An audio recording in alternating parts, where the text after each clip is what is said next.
Nah, sekarang kita masuk kepada NPD, sama-sama NPD. NPD, Management Positive Disiplin. NPD, Management Positif dalam semua situasi tetap disiplin positif. NPD, Magister Pendidikan ada. Ini value nilai ya. Oke. Ini sangat penting membangun budaya disiplin positif di lingkungan Yayasan Budi Mulia Lourdes Jakarta. Nah, tantangan dan peluang ada dua. Satu, pengajaran hari ini bagi saya dan bapak-bapak menjadi kesulitan kalau selama ini kita cenderung berpikir negatif. Kesulitan apa itu ya? Kalau selama ini kita cenderung berpikir negatif, berarti kesulitan mengikutinya. Tapi ini sekaligus peluang, kesempatan belajar untuk berubah. Tantangan bisa menjadi masalah, bisa menjadi peluang ya. Dorongan saya kepada Bapak Ibu, tolong pertemuan hari ini adalah peluang berubah. Tuhan suka bagi orang yang berubah, tidak hanya murid manusia itu. Tapi kalau Tuhan mau kita berubah, otomatis orang tuanya pun pasti suka perilaku kita ya. Oke, yang kedua, apa itu disiplin positif? Boleh kita pakai bersama, review. 3, 2 ya. Disiplin positif adalah cara mendidik anak untuk taat, bertanggung jawab, dan berjalan terbaik tanpa hukuman fisik, bentakan atau rasa sakit. Inilah definisi dari namanya disiplin positif. Saya katakan sekali lagi, kalau kita cenderung negatif thinking, sulit melakukan. Maka mari kita kenali diri kita selama ini ya, kecenderungan kita seperti apa itu.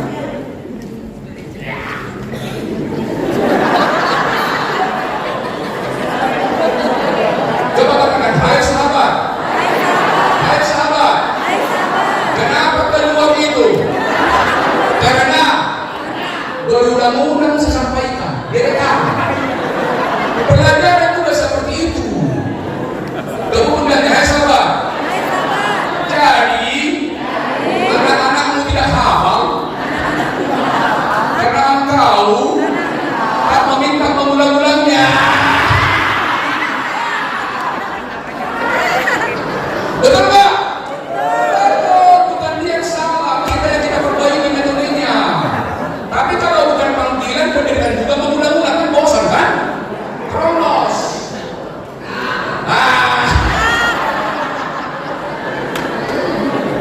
Oke, apa intinya? Kita baca bersama. Mendidik dengan kasih, keteladanan, dan batasan yang jelas, bukan dengan kekerasan verbal dan fisik, bukan ancaman. Tapi yang jadi masalah kalau kita tidak memiliki kasih, amarah yang muncul karena cukup dengan pikiran. Tepuk tangannya, hai sahabat. Hai sahabat. Penderitaan ini ya.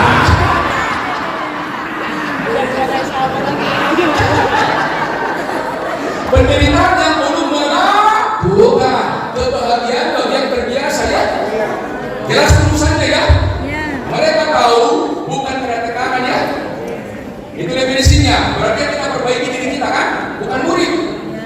Kita yang berubah, change, transformasi, change ya.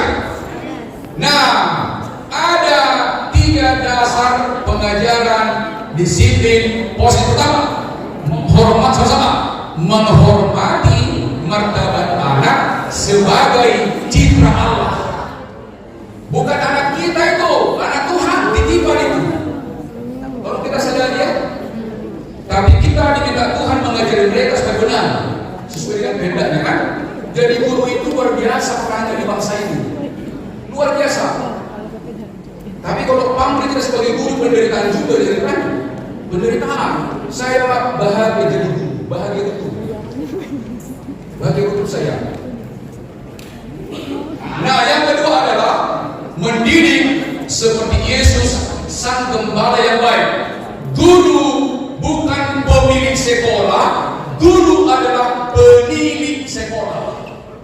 Beda. Yayasan kepala sekolah bukan pemilik sekolah, tetapi pendidik. Pendidik artinya teladan bagi anak-anak. Nanti dibaca itu 1 Petrus ini. Ada di mulut nanti ya. Kita semua yang di sini adalah pendidik, teladan. Teladan yang baik kan? Bukan anak buah kita itu murid, bukan. Kita adalah gembala bagi mereka. Nah, inilah prinsip yang perlu kita bangun. Oleh karena itu, mari kita menari-nari dulu. Berdiri semua. Selamat pagi. Pagi. Semangat. Luar biasa. Tepuk tangan untuk kita semua. Silakan duduk kembali. Ada 4 tujuan disiplin positif. Mari kita sama-sama membaca supaya masuk ke bawah sadar. 1. Membentuk karakter Kristiani, penuh kasih, jujur, tanggung jawab, rasa hormat, dan peduli pada sesama. Yang kedua, kita baca bersama. Menciptakan suasana rukun, aman, damai untuk belajar. Di kelas tidak ada bullying, baik dari guru-gurunya maupun dari teman-temannya. Itulah budaya disiplin positif. Tidak ada lagi intimidasi, tidak ada ancaman di kelas dengan verbal, apalagi fisik ya. Dinding berbicara. Anak-anak lapor orang tuanya tak nyaman itu ya. Hati-hati. Buatlah murid itu senang, kami minta. Ajarkan ilmu dan karakter ya. Yang ketiga, murid belajar dari kesalahan, bukan karena dihukum. Bagaimana mereka sadar salah, dapat berubah. Nanti ada metodenya ya. Modul ini lengkap semua. Cuma karena terbatas waktu kita nggak mungkin sangat detail. Tapi saya percaya teman-teman kan guru, pasti mudah mengaplikasikan nanti ya. Yang keempat, guru menjadi teladan, bukan polisi kelas. Teladan. Anak-anak lebih percaya atas yang dilihat. Inilah tujuannya. Silakan Bapak Ibu Kepala Sekolah menerjemahkan dengan jelas ini bagaimana aplikasinya di sekolah. Indikatornya apa saja. Kemudian 3 pilar kunci sukses pelaksanaan disiplin positif. Pertama, kasih, keteladanan, komunitas. Kasih banyak sekali menutupi dosa. Kasih menutupi banyak sekali dosa. Tidak mudah ya. Siapa tahu selama ini hubungan kita dengan kita itu sebuah hubungan yang tak baik. Selamatlah besok atau sini ya. Gak usah minta maaf, tapi selamat aja. Udah salingan gitu ya. Kasih menutupi banyak sekali dosa. Guru dilarang menjadi hakim karena engkau juga masih berdosa. Jelas ya? Saya pun tak boleh menghakimi karena saya masih dihakimi nanti. Jelas ya? Jelas? Ini kan retreat sekaligus ya. Retreat ini. Kedua, keteladanan. Pertama datang, terakhir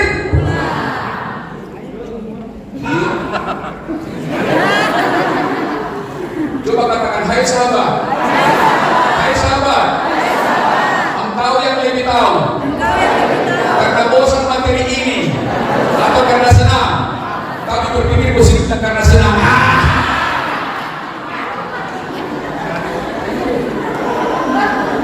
Kemudian yang ketiga, komunikasi antara yayasan, guru, orang tua, dan dinas pendidikan. Ada komunikasi.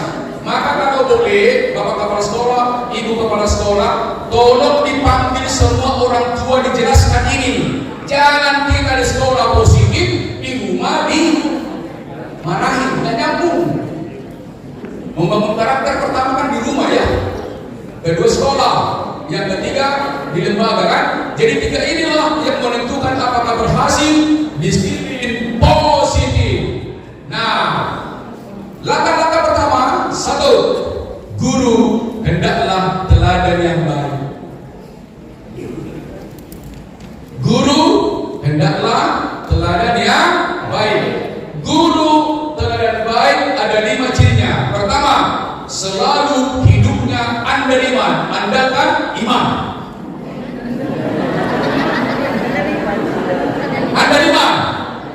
Andalkan iman. Berkatilah orang yang mengandalkan Tuhan, yang menaruh harapannya pada Tuhan. Yeremia 17 ayat 7. Yang kedua, hatinya selalu suci. Suci hatinya. Matius 5 ayat 8. Berbahagialah orang yang suci hatinya, karena mereka akan melihat Allah. Amin. Amin. Kamu undang itu benar. Hai sahabat. Orang mengeluh tidak akan melihat Allah dalam hidupnya. Tidak mungkin.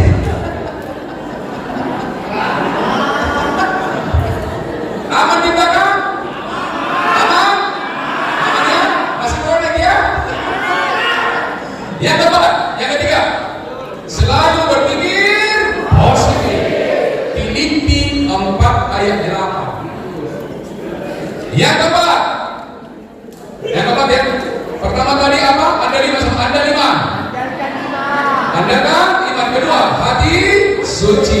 3, berpikir positif. 4, berbicara penuh kasih. Hendaklah kata-katamu senantiasa penuh kasih, jangan hambar, sehingga kamu tahu memberi jawab pada setiap orang. Kolose 4 ayat 6. Kalau begitu, coba berhadapan berdua. Berhadapan berdua. Semua berhadapan berdua. Coba bikinkan 5 sisi positifnya teman yang di depan dan ucapkan kelima-limanya dengan positif. Oke, ya. Ayo. Bikinkan 5 sisi positifnya dan ucapkan 3, 2, 1, ya.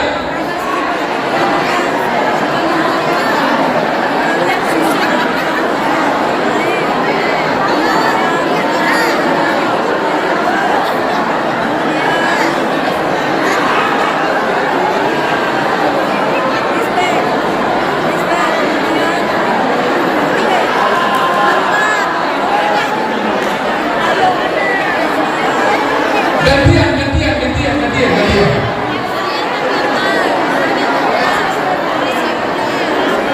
Sekarang tuliskan 5 yang disyukuri menjadi keluarga besar Yayasan Budi Mulia. Tuliskan 5 yang disyukuri. 5. Ayo semua menulis. Menulis 5 yang disyukuri.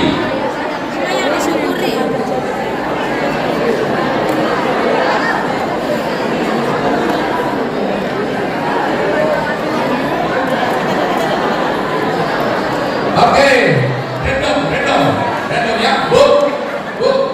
Apa yang disyukuri aktif atau bergabung menjadi keluarga besar Yayasan Budi Mulia?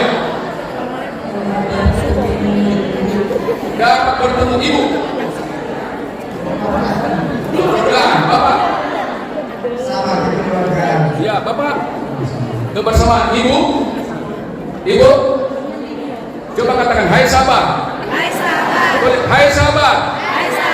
Kalau Pak Saud meminta 10 yang disyukuri, lama menulisnya, berarti selama ini kurang bersyukur. Harus semakin lama kita gabung di Yayasan Budi Mulia, semakin cerdas bersyukur. Jelas ya? Tepuk tangan, hai sahabat. Iya ya. Kuanggap bekerja di Yayasan Budi Mulia itu adalah hak Tuhan. Ternyata itu anugerah. Sadar. Nah yang kedua, teman-teman, tolong dipraktekkan, buat aturan dengan jelas kepada murid. Mulai hari Senin, buat aturan dengan jelas. Apa yang dilakukan, apa tak boleh dilakukan. Do and don'ts. Itu syaratnya. Jangan kita biarkan tanpa aturan. Di sini positif ada aturannya kan? konsekuensi logis. Contoh, tapi bukan hukuman ya. Anak-anak membuat tumpah air, minta mereka membersihkan, itu namanya konsekuensi logis. Mengajarkan itu, bukan membiarkan, bukan memarahi. Contoh yang kedua, tidak dibimbing tugas, jangan hukum, tapi waktu istirahat minta mereka mengerjakan tugas. Bukan hukuman itu kan? Bukan. Tetap tugasnya dilakukan, bukan dihukum. Terserah Pak, itu bagian dari konsekuensi logis supaya sadar berikutnya ya. Kalau tumpah, kalau motor bersihkan, mereka bersihkan, tapi jelaskan penjelasan kan ada namanya konsekuensi logis. Bukan dibiarkan Bapak Ibu ya. Yang keempat, tetapkan teknik 3P. Apa 3P sama? Puji, proses, perbaiki. Bagus nak, kamu sudah berbagi. Terus seperti itu ya. Setiap momen perbuatan positif anak tolong sampaikan di muka umum. Bagus nak, rajin semua harus begitu ya, supaya pasti bahwa sadar. Kalau ada kesalahannya, tolong jangan ditegur di muka umum. Malu melawan. Tegurlah 4 mata dengan konsekuensi ya. Ini bukan ilmu tinggi, ini ilmu biasa, tapi menjadi luar biasa kalau dihidupi. Bagi kita untuk guru paling utama ya. Jadi kita pun sebagai guru awet muda, kan? Usianya 6 tahun, sebetulnya masih 60 kan? 50 kan? Semangatnya masih tinggi. Kenapa nggak kupikirkan honor tua? Yang kupikirkan bagaimana kita semangat, kan itu? Kita kupikirkan. Kalau honor itu nggak kemana-mana lah, datang itu sendiri ya. Selamat pagi. Selamat siang. Selamat sore.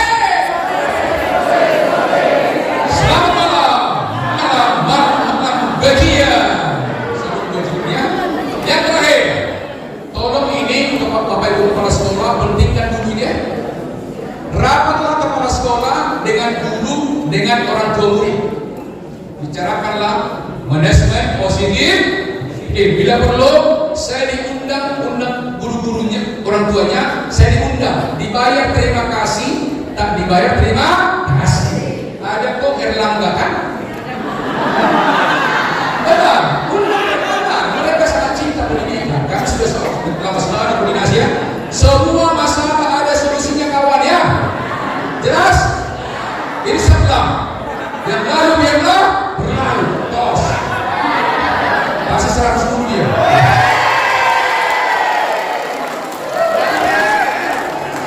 Tapi semangat bukan karena bekasi ya.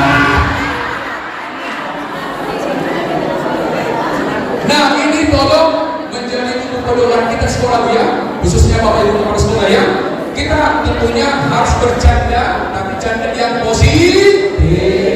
Ini kan bercanda kita ya, karena sesuatu yang disampaikan bercanda lebih diterima daripada marah.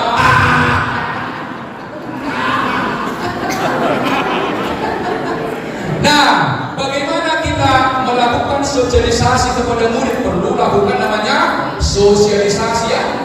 1. Pertama, jelaskan kepada anak-anak supaya paham apa manfaat disiplin positif.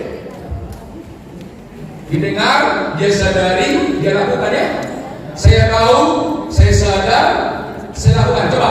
Saya tahu, saya sadar, saya lakukan. Pak. Saya tahu, saya sadar, saya lakukan. Saya tahu, saya sadar, saya lakukan. Selamat. Hai sahabat. Sudah tahu kan? Disiplin positif. Sudah sadar kan? Lakukanlah kawan.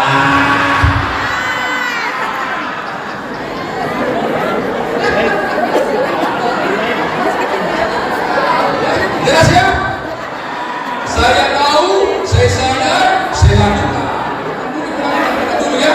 Lalu yang kedua adalah membimbing dan berkomunikasi dengan kalau dibuat PR, nggak usah dimarahi.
Hi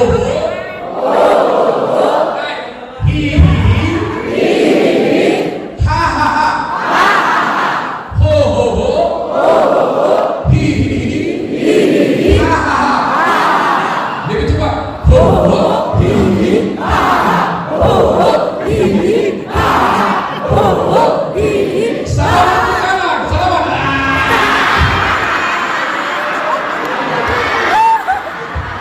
Ayo. Yang ketiga, nanti salaman sama kau ya. Cepat. Ho ho ho. Lanjut.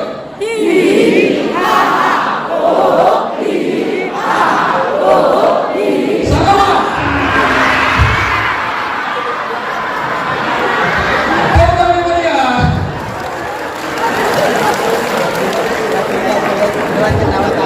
Yang ada biasa. Yang ada biasa. Nah, ada 7 anjuran. Yang pertama, baiklah kita sebagai guru teladan dahulu sama-sama. Teladan dahulu. Yang kedua, sapa dengan cinta kasih. Yang ketiga, jelaskan aturan dengan baik. Yang keempat, beri pujian spesifik. Misalnya dia berbagi pensil ke temannya, puji dia, bagus nah, berbagi kebahagiaan gitu ya. Momentum-momentum yang positif saya ucapkan ya. Yang kelima, gunakan konsekuensi logis. Kalau jatuh piring ambil. Yang kelima, yang keenam, dengarkan dan bertanya. Kalau ada anak marah, jangan dimarahi. Tanya, nak, ada masalah apa? Makanya tanya dan dengar, gitu ya. Tanya dan dengar. Tepuk pundaknya, hai sahabat. Sangat bagus teorinya ini. Tetapi melakukannya selama hidup.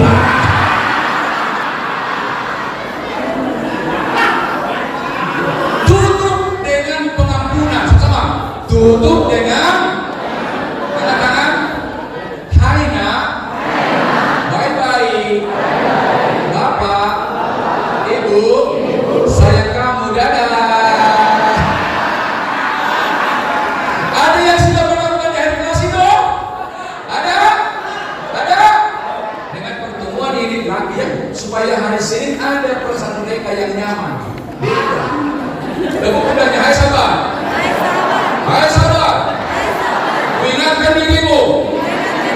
Kuliahmu hari ini, mahal ini, dibayar oleh yayasan. Sadarlah. Ini bukan gratis. Mahal ini.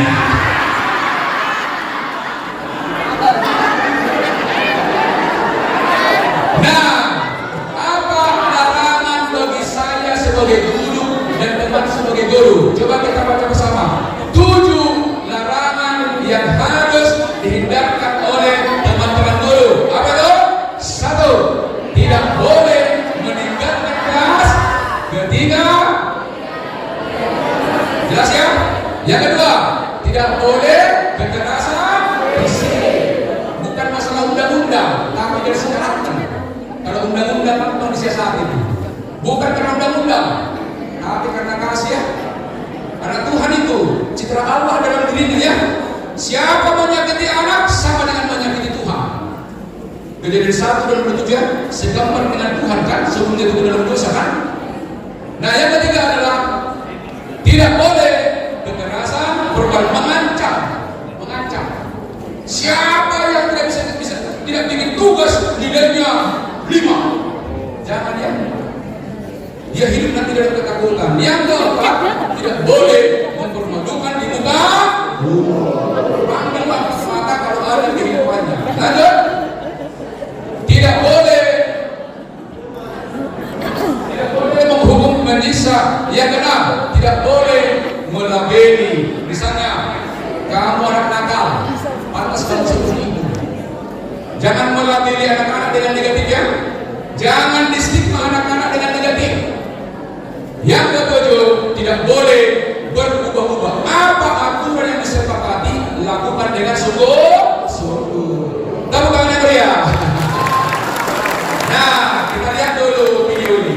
Guru terlalu mengambil keputusan tanpa mengenal siapakah sebenarnya anak-anaknya. Terlalu cepat.